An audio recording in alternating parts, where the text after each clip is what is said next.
toutes. Comme je le disais, donc heureuse d'être avec vous aujourd'hui pour vous partager ce sujet qui me tient à cœur, puisque ça fait partie de la baseline de ma société, donc oser agir autrement. Et j'ai voulu axer le sujet un peu aujourd'hui sur la gestion des émotions pour justement les utiliser au service de son projet et même d'une manière plus générale au service de sa vie. Alors, ce que j'aime bien quand je prends un sujet, c'est essayer d'en percevoir un peu le sens des mots, parce que souvent on utilise les mots, mais sans trop réfléchir à leur sens. Donc c'est ce qu'on va faire ensemble, donc sur les 3 mots, oser agir autrement.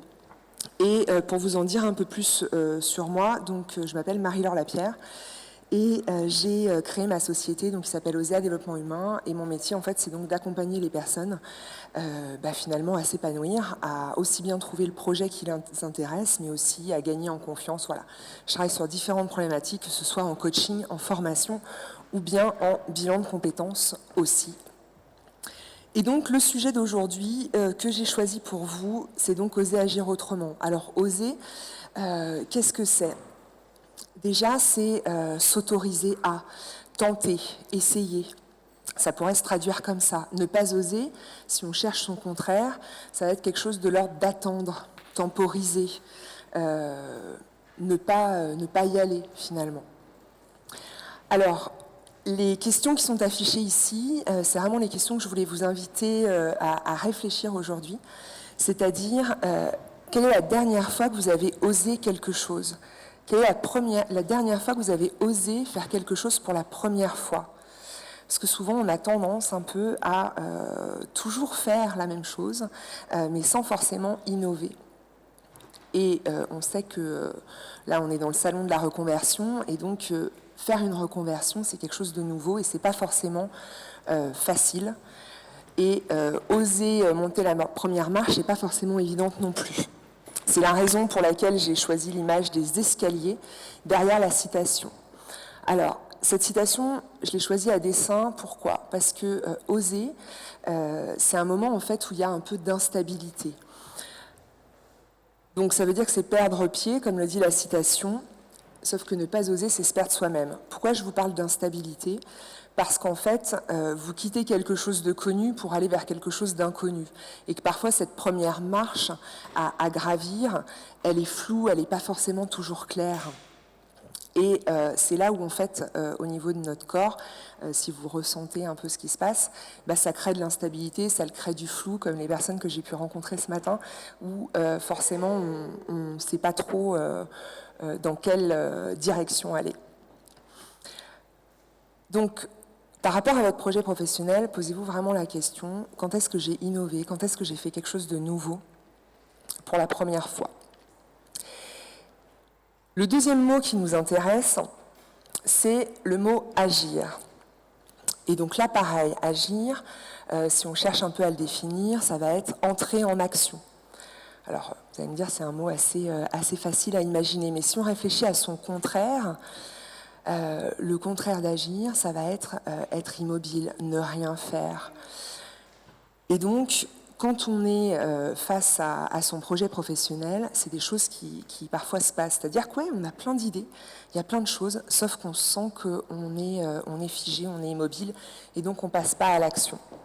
Alors là, il y a en effet un petit problème de lumière sur le PowerPoint, mais la citation, en gros, c'est qu'il ne faut pas attendre d'agir pour agir, de tout savoir, c'est-à-dire d'avoir la connaissance sur tout un sujet. Pour agir, pour oser se lancer, il faut finalement accepter de ne pas tout connaître et de ne pas tout savoir et de ne pas tout maîtriser. Et c'est à cet endroit-là où il y a cette instabilité dont je vous parlais précédemment. Par rapport au mot agir, il y a un mot que j'aime bien aussi. Qu'est-ce qui nous empêche d'agir ? C'est que souvent, en fait, on est dans notre tête, on est dans nos pensées. Et donc, il y a le mot préoccupation que j'ai donc découpé ici à dessein, c'est-à-dire que préoccupation, si vous le découpez, vous avez préoccupation. Donc, ça veut dire que c'est tout ce qui se passe avant l'occupation. Et l'occupation, on va dire que c'est le fait, justement, d'entrer en action et d'agir. Et donc, il y a un petit peu cette image du petit hamster là, qui tourne dans la tête, où on va être préoccupé, se dire oui, mais si jamais il se passe ci, et si jamais j'y arrive pas, et si jamais j'échoue. Moi, ce que je vous invite à faire, en fait, c'est de stopper net ces préoccupations, de vous asseoir, de prendre le temps, en fait, de prendre en charge ce qui se passe à l'intérieur de vous. C'est pour ça qu'on va parler des émotions aujourd'hui. Et de se dire, OK, je vois que ça tourne, je vois que je m'agite, en fait. C'est d'ailleurs l'image du petit lapin et de cette boule à neige. Si vous secouez cette boule à neige, c'est de la même manière dont on vit nos vies aujourd'hui. On est dans une espèce d'agitation, de précipitation. Pour penser et travailler son projet, il faut être en capacité de s'arrêter. Mais pas s'arrêter trop longtemps. C'est un peu le risque. Il faut assez rapidement passer à l'action. Et passer à l'action, c'est pas forcément passer des coups de fil, aller au salon professionnel. Ça en fait partie, mais c'est pas que ça. C'est aussi passer à l'action sur soi, sur qu'est-ce que je ressens. Donc c'est oser s'arrêter et se dire, OK, qu'est-ce qui se passe en moi? Quelles sont les émotions que je ressens? Et du coup, qu'est-ce qu'elles m'invitent à faire? Et on va le voir juste après. Alors, le autrement, donc là pour ça j'ai choisi la citation d'Albert Einstein pour illustrer ce mot, c'est-à-dire que la folie c'est de faire toujours la même chose et de s'attendre à un résultat différent. Donc comment je peux faire les choses différemment et pas toujours pareil. C'est vrai qu'on a tendance à se dire « Ah non mais de toute façon j'ai tout essayé ». Voilà, alors oui en effet vous avez essayé 3, 4 fois, mais en plus souvent de la même manière, avec le même prisme de vision, avec les mêmes freins, les mêmes angoisses, les mêmes limites. Là, l'idée, c'est d'arriver à dépasser un peu ça et de se dire, OK, j'ai essayé concrètement ça comme ça, comment je pourrais innover, puisque ce sujet-là, ce projet-là me tient à cœur, donc je vais essayer de trouver d'autres solutions et d'autres ressources. Parfois, les ressources, on ne les a pas soi-même, puisqu'on peut être bloqué dans une situation. À ce moment-là, on va chercher de la ressource à l'extérieur. Alors, elle peut être multiple. Ça peut être d'aller se renseigner auprès de personnes qui ont déjà fait des reconversions, qui vont vous permettre de cranter et de comprendre certaines choses, de vous faire accompagner par quelqu'un, que ce soit un coach, un psy, peu importe, pour pouvoir lever les freins qui vous empêchent d'agir, ou en tout cas qui vous font toujours refaire les mêmes choses.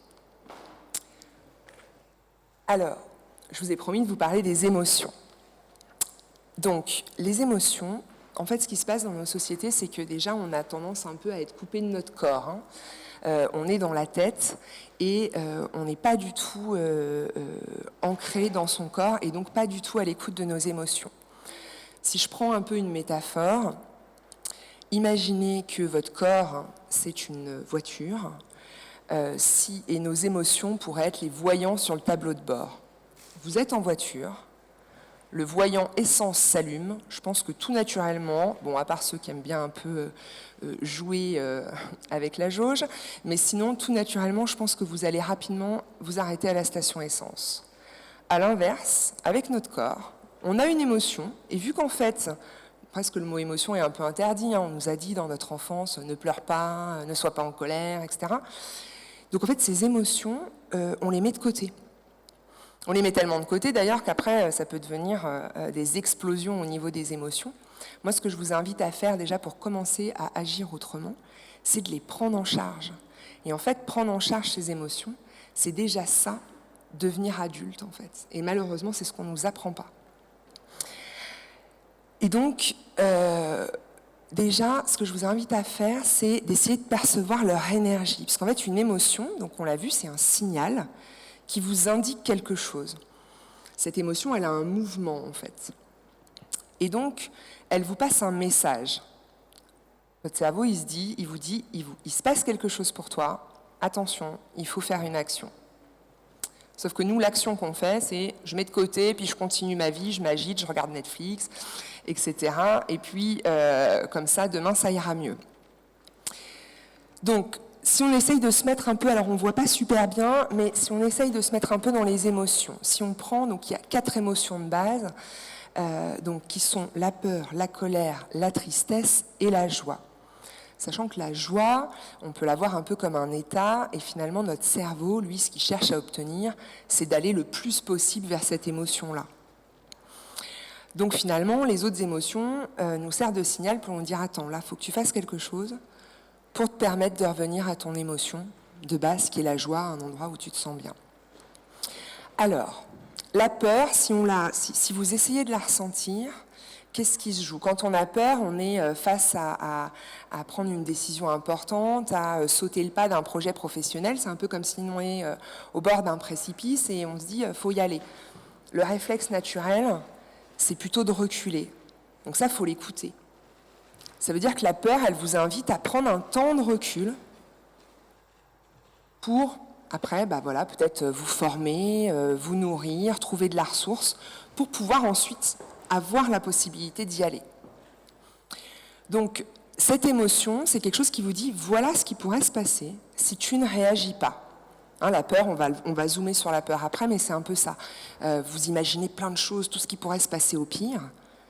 Ça, en fait, c'est une super opportunité pour vous dire, ok, je prends tous les scénarios, qu'est-ce qui peut se passer au pire? Ok, du coup, qu'est-ce que je mets en place comme action?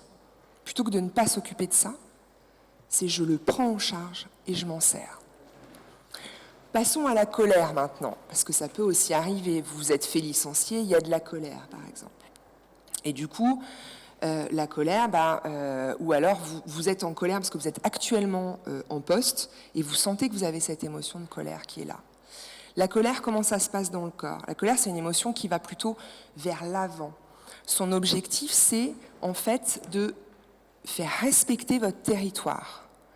Donc en fait, c'est ça qui vous permet de poser vos limites personnelles. Donc par exemple, si vous ressentez de l'injustice, généralement, l'émotion qui va aller avec, c'est de la colère. Et en fait, c'est une émotion qui est super juste, super pertinente, à condition de l'écouter à temps et pas de la laisser gonfler et devenir un truc après qu'on a du mal à gérer et qu'en plus, on va peut-être finalement s'engueuler avec notre conjoint, alors qu'en fait, le problème était plutôt au travail, finalement. Mais on va garder cette émotion et on va partir sur un petit truc qui n'a rien à voir avec le vrai problème, qui va faire qu'en fait, on ne va toujours pas s'occuper du vrai problème. Ça, c'est ce qui nous permet d'éviter les sujets. Donc, cette colère, c'est j'ai besoin que mes valeurs soient respectées, et donc c'est une énergie vraiment qui vous pousse vers l'avant, qui vous pousse à agir, qui vous pousse à dire non, stop à une situation. Donc, si vous ne l'écoutez pas, vous passez à côté de fabuleux messages.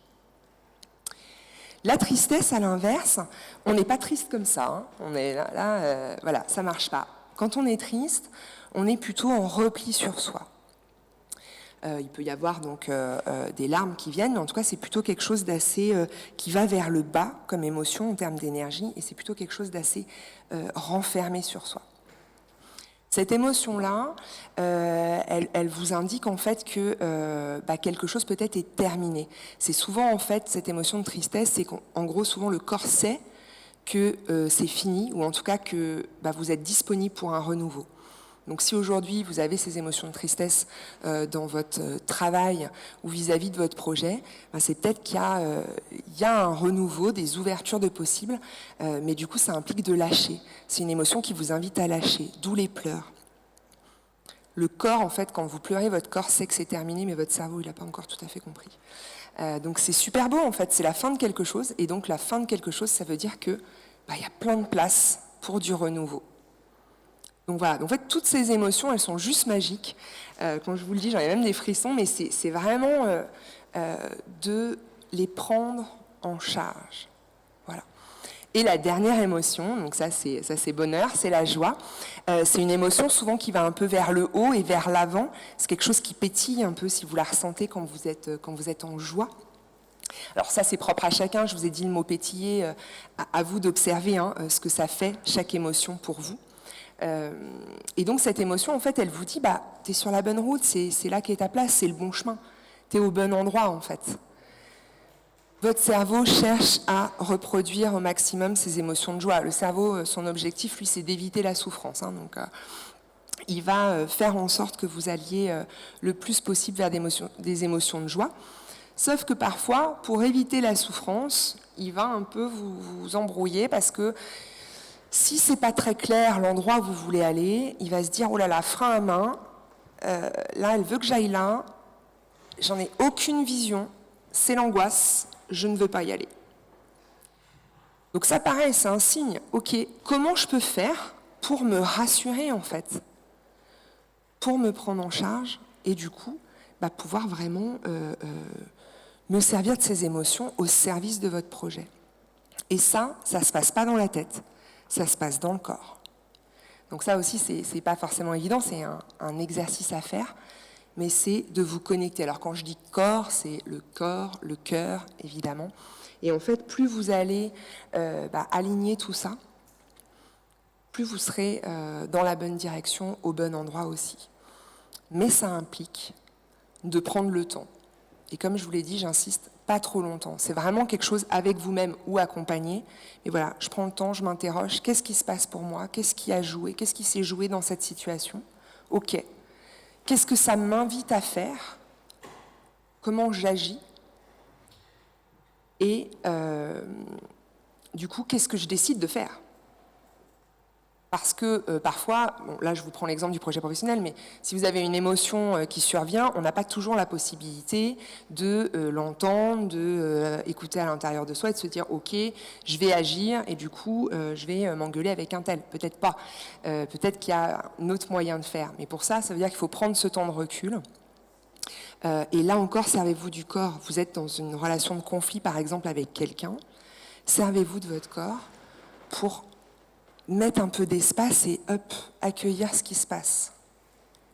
Et ça ne peut pas être mental. Donc faites-en l'expérience vraiment aujourd'hui, demain, avec vos proches. Observez quand vous échangez avec quelqu'un ce qui se passe en vous. Est-ce que vous êtes dans la joie? Est-ce qu'il y a quelque chose qui se replie? Est-ce qu'il y a quelque chose qui fait reculer parce que ça m'inquiète?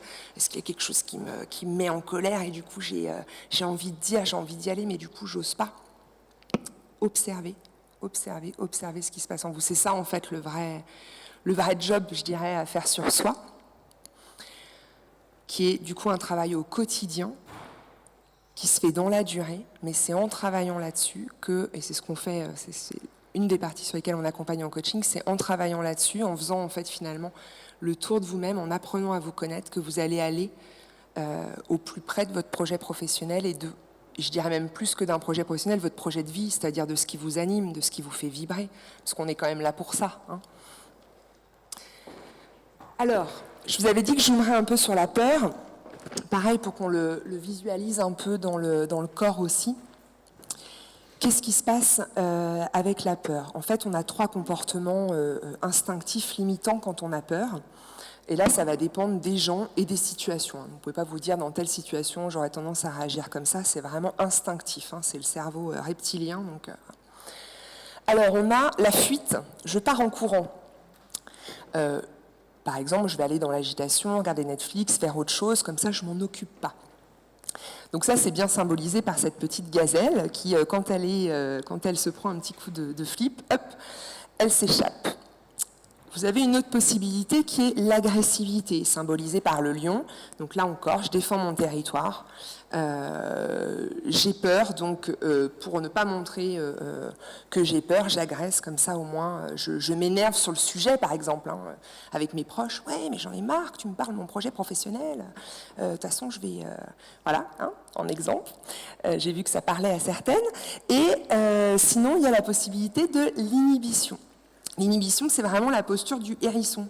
C'est-à-dire, il y a danger, tac, je me mets en boule, je sors les aiguilles et je bouge plus. Et j'attends que le danger passe. Voilà.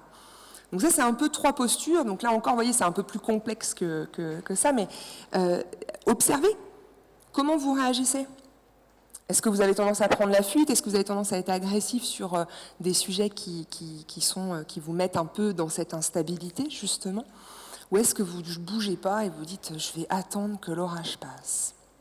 Voilà. Moi, ce que je vous invite à faire, et j'ai bien conscience que ce n'est pas si simple que ça, c'est vraiment de tout faire pour passer à l'action. Alors, pas dans n'importe quelle direction, mais normalement, si vous écoutez à peu près vos émotions, vous devriez arriver à vous orienter le plus possible. Alors, en méthodologie, mettre les émotions à mon service, donc d'où le petit symbole tête, cœur, corps. J'essaye d'aligner tout ça. Et comment je fais en 4 étapes? Première étape, je ressens quelque chose. Tiens, il se passe un truc en moi. J'accueille, je ne sais pas ce que c'est, donc J'accueille, qu'est-ce qui se passe? J'observe. Et après, je regarde où ça se passe. Parce que le où ça se passe, il y a certaines personnes qui vont avoir du mal à mettre un mot sur les émotions, par contre, qui vont pouvoir les situer dans le corps. Donc ça vous donne des informations. Où est-ce que ça se passe? Et peut-être éventuellement, comment ça s'appelle? Quel pourrait être le nom de ce qui se passe en moi de cette émotion? Sachez qu'une émotion, c'est vraiment quelques secondes. Hein. Donc c'est très rapide. Après, ce qui fait que ça tourne dans votre tête, en fait, ça devient un sentiment. C'est-à-dire que c'est le temps que vous accordez à l'émotion. Donc, vous pouvez vraiment utiliser la physiologie de votre corps. C'est-à-dire que si je suis triste, je ne me sens pas bien, moi, je vous invite à vivre l'émotion de tristesse et à la comprendre. Mais si vous ne pouvez pas à l'instant T, utilisez votre corps. Si vous vous redressez et que vous affichez un sourire, automatiquement, l'émotion, elle va changer. Ça, c'est un peu la magie du corps. Vous pouvez vraiment transformer votre émotion à un instant T si c'est nécessaire. Donc pareil, vous êtes stressé, vous avez une présentation à faire, et je me redresse. Puis en plus, si je me redresse, j'aurai plus de facilité à m'exprimer que si je suis comme ça. Alors cette émotion, on l'a vu, c'est quoi son mouvement? Vers l'arrière, vers l'avant, de repli, plutôt vers le haut. Donc joie vers le haut, arrière la peur, le repli la tristesse, vers l'avant, je défends mon territoire, la colère. C'est quoi son mouvement? Et du coup, qu'est-ce qu'elle m'invite à faire? Dans quelle direction elle m'invite à aller? J'ai peur, je recule, j'observe, je prends de l'information. Qu'est-ce qui pourrait me permettre d'avoir moins peur, de me mettre en sécurité? C'est vraiment une notion de survie, hein, la peur. Hein. C'est là pour vous mettre en sécurité. Bon, pour autant, il n'y a que 90% il n'y a que 10% des émotions de peur qui sont liées à des problèmes de survie, danger imminent, vraiment grave. Voilà. Le reste, c'est dans notre tête. Donc ça veut dire que ça implique de les prendre en charge. Ok, qu'est-ce qui pourrait se passer au pire du pire? Imaginez le pire si ça vous permet de vous en libérer. Pourquoi pas? J'imagine le pire, et du coup, qu'est-ce que je mets en action en place pour que ce pire n'arrive pas, en fait? C'est vraiment ça. Donc voilà, je suis vraiment de vous annoncer que quoi qu'il se passe dans votre vie, en fait, ça vous invite à agir. Alors, agir, c'est aussi prendre un temps de recul et réfléchir. Réfléchir, prendre ce temps et cet espace, c'est aussi agir. Mais en tout cas, c'est en aucun cas mettre de côté et ne pas prendre en charge ce que vous ressentez. Et donc, le dernier point, le quatrième point, c'est OK, par rapport à ce que je ressens et donc à ce que ça m'invite à faire, qu'est-ce que je choisis de faire maintenant ou plus tard? Parce que parfois, on n'a pas la possibilité d'agir tout de suite, notamment avec les émotions, comme je vous disais, par exemple, en cas de conflit. Sur le cas du projet professionnel, normalement, vous avez en tout cas la possibilité de programmer des actions. Voilà. Si c'est j'en peux plus de mon job, je suis en colère, en effet, l'idée, c'est pas de dire je plaque tout du jour au lendemain. C'est OK, ça veut dire que je dois changer, mais du coup, je vais mettre en place les étapes. Souvenez-vous des escaliers, alors on a beau vous le dire, on a tous tendance à ne pas le faire, parce qu'en fait, le faire, ça marche, c'est une méthode qui est efficiente, la méthode des petits pas. Et peu importe les outils, malheureusement, qu'on peut vous proposer et vous dire, le seul moyen d'avancer vers votre projet, c'est d'en saisir un et de l'appliquer. Et en fait, de l'expérimenter, parce que ça se trouve, cet outil, il n'est pas bon pour vous. Mais au moins, vous le saurez. Vous l'aurez expérimenté, et du coup, ça vous aura mis sur le chemin. Ce qui est vraiment important de comprendre, c'est qu'en fait, le chemin, il se construit en marchant. Il se construit en marchant. Et alors qu'on a souvent tendance en fait à être comme ça et à voir son objectif là tout là-haut. Et c'est ça en fait qui nous écrase. C'est parce qu'on se dit waouh, l'objectif, je me mets un enjeu incroyable, il est tout là-haut, il est énorme. Mais si vous construisez les petites marches pour y arriver d'une manière logique, en fait, vous allez voir que votre cerveau il va être rassuré. Ce qui vous génère les inquiétudes et la peur, c'est qu'en fait, c'est là-haut. Et vous demandez à votre cerveau d'être OK pour faire un jump. Mais non, en fait, c'est là où il met le frein à main, clairement. Il n'est pas fou, lui. Hein. Sa fonction, c'est de vous mettre en sécurité et vous garder en vie. Donc toutes ces émotions et vraiment votre cerveau et vos freins et vos peurs, elles ont des vraies fonctions. Donc tant que vous n'êtes pas OK pour aller visiter les fonctions positives des freins que vous pouvez avoir, eh ben, il n'y a pas de raison que ça change. Tant que vous ne prenez pas en charge, vous rassurez pas en vous disant « Ok, attends, je vois que là, je suis inquiète de ce point-là. Quelle action je peux mener ? Me former, passer des coups de fil à des gens qui ont déjà fait cette expérience-là pour pouvoir me mettre en sécurité. Sinon, votre cerveau, il ne veut pas y aller, quoi. » Donc, maintenant, je dirais que c'est vraiment... Ah, ok, eh bien, je conclus. Ok, j'avais fini. Donc, ma dernière question et ma conclusion, c'était vraiment de vous poser la question, justement, de aujourd'hui ou demain, quelle est la prochaine chose nouvelle que vous avez envie de faire pour être au service de votre projet professionnel et au service de la personne que vous voulez devenir. Voilà, je vous remercie.